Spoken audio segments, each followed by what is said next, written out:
Hey guys, what's going on? Welcome back. It's another episode of MCU Revisited here with Ben Bateman. You're on my YouTube channel. I've been putting up my reviews of each Marvel film as I watch them in retrospect. I'm doing a series called MCU Revisited as we careen towards the release of first Black Panther and then Infinity War. This is my next video. This is going to be for Captain America The First Avenger, released in 2011. So I remember first watching this movie when it came out. I think more than likely the first year, I think, or perhaps the year after.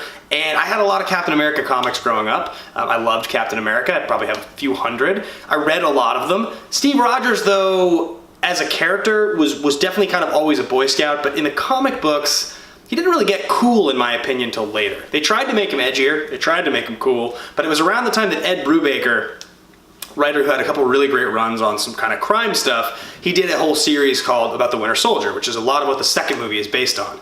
So this first movie had to establish a lot of stuff. This was a risk on Marvel's part. I know they wanted to make this movie about World War II and just kind of, you know, Cap fighting Nazis, and that's what the movie had to be about. They weren't really able to get to the part in the Avengers, the classic Avengers #4 comic where they find him in the ice, until they had shown this story. They also obviously had to establish with Sebastian Stan the Bucky stuff because they knew they eventually wanted to get to Winter Soldier. So this movie does a lot. It has to establish a lot of cool things. Obviously the physical transformation with Steve is one of the most memorable parts, him being so scrawny to start with. Sebastian Stan as Bucky is really well cast. I really love Haley Atwell as Peggy Carter. I'm such a fan of her in this movie. I think she does such a good job. I get really emotional at the end of this movie. When you know the Promise Me a Dance as the ship's going down. I think it's so good. It's kind of reminiscent of actually Hemsworth at the beginning of Star Trek, which is funny considering Hemsworth ends up being Thor. Overall, this movie is probably in the order of release, as this is the 5th film to come out. I think this is probably the second best after Iron Man 1. This is better than Iron Man 2. This is certainly better than Thor, and I believe it's better than The Incredible Hulk as well. So I think this is probably the second best after Iron Man 1. And yeah, it's you know, this was exciting.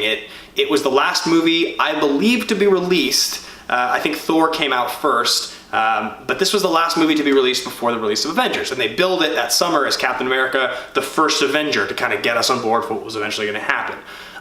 What's happened to me as I've gone back to watch these movies is that Chris Evans, I think, is an excellent casting choice, but I think as the movies go on, he actually feels better and better as the character. And I can't wait until I get to go back and watch Winter Soldier and Civil War so I can really expand on this, because I do think that he's one of the actors that has developed the most in his character and done the best job. Now, a lot of people have said that this is like Wonder Woman was just this movie for DC in a lot of ways. Wonder Woman's a much better movie than this. The bad parts of this movie are the fact that it's a little corny. It doesn't have super interesting stakes. The villain is fine. I love Hugo Weaving, and obviously the Red Skull looks really awesome. All of the Captain America feels like a superhero, but he doesn't feel like a superhuman as much as he starts to feel, I think, later in the franchise. They did a great job as these movies went on in making Steve Rogers really feel like a superhuman.